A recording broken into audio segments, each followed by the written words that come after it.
The Christmas Pig, written by J.K. Rowling, illustrated by Jim Field.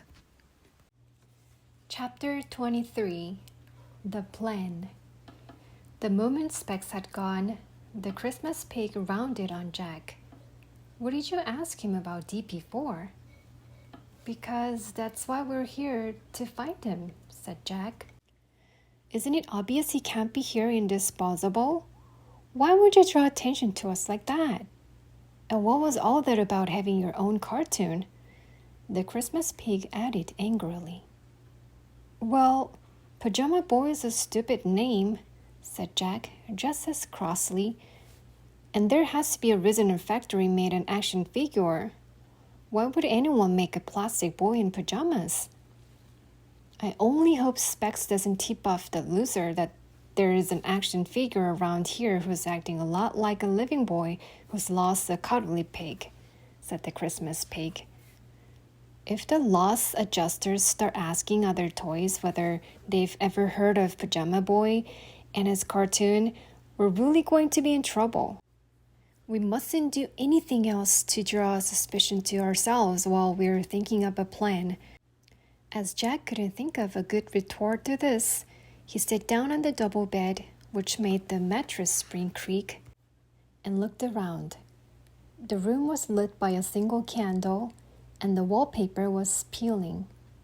Cobwebs stretched across the finding hole in the ceiling. Clearly, nobody had been found in this room for a very long time. Meanwhile, the Christmas pig had moved to the cracked window and was staring down into the snowy street. Jack was far too worried about DP to sleep, so after a while, he got up and joined the Christmas pig at the window.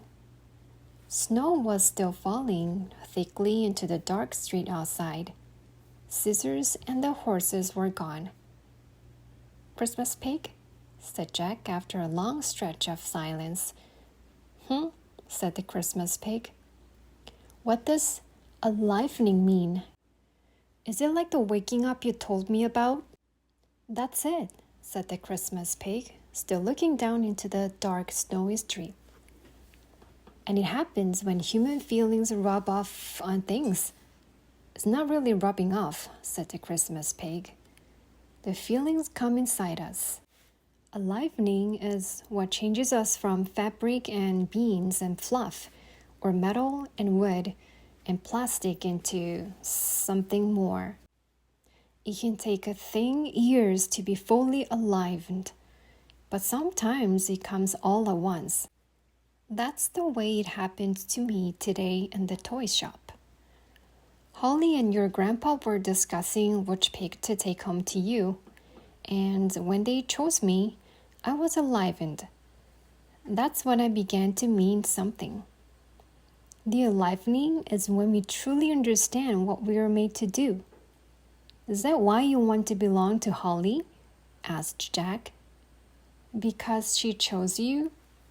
"Yes," said the Christmas pig, after a little hesitation.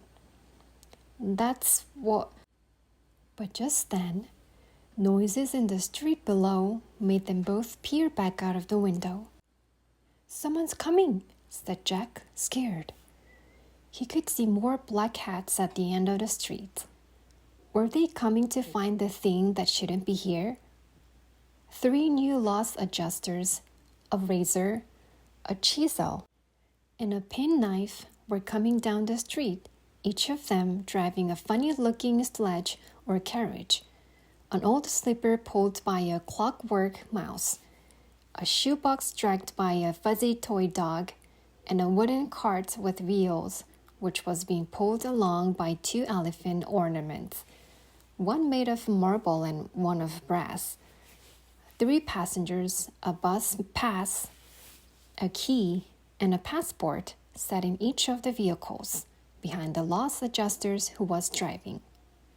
As Jack and the Christmas pig watched, the carriages stopped beneath the lanterns outside the salon, and Sheriff Specs came bustling out onto the street to greet them. Slowly and carefully, the Christmas pig opened the window.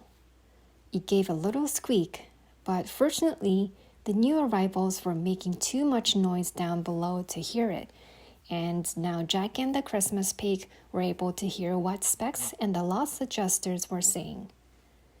"Howdy, friend," cried Specs. "I was expecting you an hour ago." "We got held up. There's a new checkpoint," said the penknife, who wore a furry black hat. "Haven't you heard? Seems there's a thing down here that shouldn't be in the land of the lost at all." "Shiver my screws, you don't say," gasped Specs.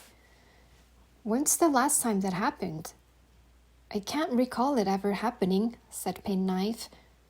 "You seen anything acting oddly, Specs?" "Well, now," said Specs slowly. "Funny you should say that. I was just talking to a pair of toys who I thought was acting a mite oddly." Jack and the Christmas pig exchanged frightened glances. "Then you'd better contact captors at once," said Penknife sternly. "The loser will eat you as well as them if it turns out they're the things that shouldn't be here. Anyway, here you are. 3 new citizens for disposable from Bother It's Gone." "Or you 3, he shouted rudely at the passengers sitting in the vehicles. "Out." Now, said Specs as the bus pass, key, and passport all climbed down into the street where they stood huddled together, looking miserable. "There's no need to treat them rough just because they've been adjusted." "I'm in a hurry," snapped Penknife. "It's the usual story for these 3. They've all been replaced up there, so the trouble they caused is over. But I've got an order to adjust 3 of yours. Here." He handed Specs his list. "Pokey," Specs read out loud. I had a hunch she wouldn't be with us long. Fingers." "Oh dear," said Specs sadly. "We'll miss her at the piano. And bless my notepads, Lunchy too." "The moms realized her little girl's lost inhaler is inside her," said Penknife. "The girl's got asthma. The mom's keen to find that lunchbox now." Jack suddenly gripped the Christmas pig's soft arm. "What?" whispered the pig. "We could hide inside lunchbox and go to the next town." "What if they make lunchbox open at the checkpoint?" said the Christmas pig.